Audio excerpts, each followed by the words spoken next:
በኢትዮጵያ የክርስትና ሃይማኖት ሲነሳ ከሃይማኖቱ ጋር የኢትዮጵያውያን የማንነት ታሪክ አብሮ ይነገራል።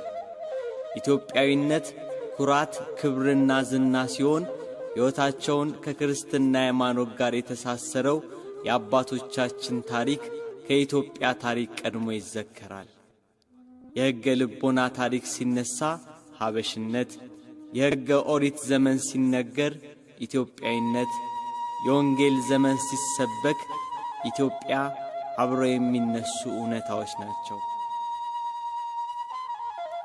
ነብር ዥንጉርጉርነቱን ኢትዮጵያ መልኩን አይለውጥም ያለው የመጽሐፍ ቅዱስ ቃል መሪ ሆኖ ይጠቀሳል። ኢትዮጵያዊነት ክርስትና፣ ክርስትና ደግሞ መልክ ናቸው።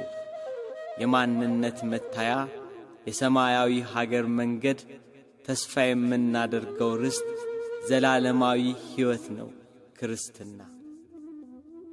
ክርስትና በክርስቶስ ደም ተመስርቶ በሐዋርያት መንገድነት ከዘመን ዘመን የተሰበከ የምስራች ነው።